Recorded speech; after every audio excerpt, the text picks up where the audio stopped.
हे जुळून येणं अवघड असतं. कधी कधी नवऱ्याला परमार्थ आवडतो तर बायकोला आवडत नाही, कधी बायकोला आवडतो तर नवऱ्याला आवडत नाही. ही जोड जमणं अवघड आहे. आता गुरुजीची एवढी साधना होण्यासाठी मायची साथ फार महत्वाची. लक्षात आलं माझं पण? नाही तर घरून गुरुजी बिघडल्यावर माणूस तपश्चर्या करत नसतो, 90 लावत असतो. माझं बोलणं कळतं का तुम्हाला? घरचं वातावरण जर व्यवस्थित नसेल तर भजन आठवतं नाही, बाकी आठवते, भजन नाही आठवत. भजन करण्यासाठी घरातलं वातावरण चांगलं पाहिजे.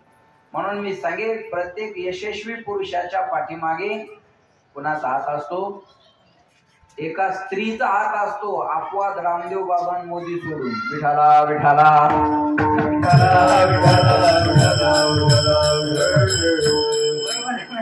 रामदेव बाबा यशस्वीच आहे, पण बायकोचा हात नाही त्याच्यामध्ये. आणि मोदीने सोडल्यावर जास्त नाव झालं. विठाला विठाला.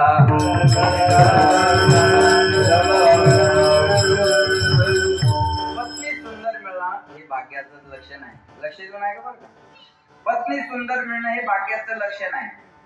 पोरं चांगली निघणं हे भाग्याचं लक्षण आहे.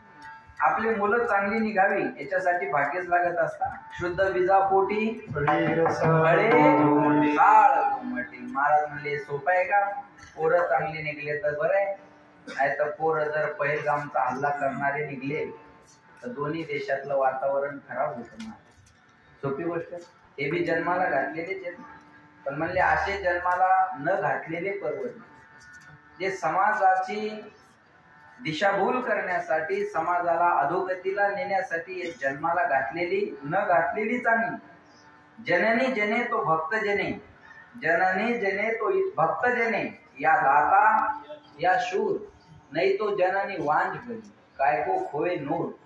महाराज म्हणले झाले म्हणून ठेवायचे ना आपले म्हणून सांभाळायचे, काही फायदा नाही त्याचा. लक्षात ठेवा, आईनं जन्माला घातलं तर मुलगा चांगला असला पाहिजे. आणि भाग्य आहे, मुलं चांगले जन्माला येणं भाग्य आहे. पैसा जवळ असणं सुद्धा भाग्य आहे. धनवंता लागी सर्व मान्यता आहे. पैशाला नाकारू नका बरं का तुम्ही. 4 पुरुषार्थापैकी एक पुरुषार्थ आहे. धर्म, अर्थ, काम आणि मोक्ष.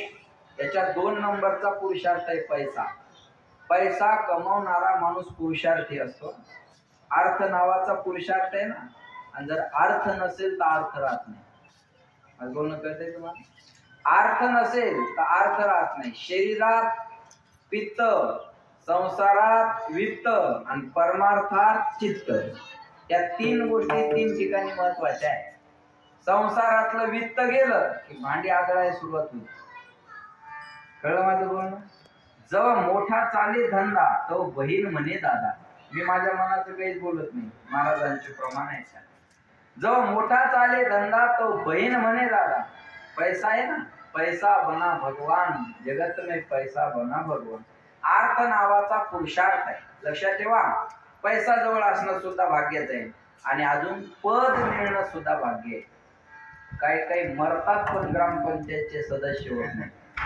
त्याची आशा त्या कावळ्या संगत जाती. मला गुन्हा कळलं का तुम्हाला? त्याची आशा त्या कावळ्या सोबतच जाते.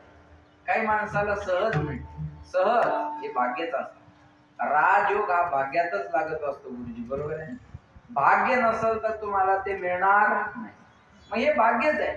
चांगली बायको मिळणं भाग्य, पोरं चांगली होणं भाग्य, पैसा जवळ असणं भाग्य, पद जवळ असणं भाग्य. पण हा भाग झाला संसारातल्या भाग्यात. आता परमार्थात याचा काय संबंध आहे? परमार्थात याचा तीळ मात्र संबंध नाही. भाग्य तरी नोहे, धन पुत्र दारा. भाग्य म्हणायचे कशाला? निकटवास बना संतापा.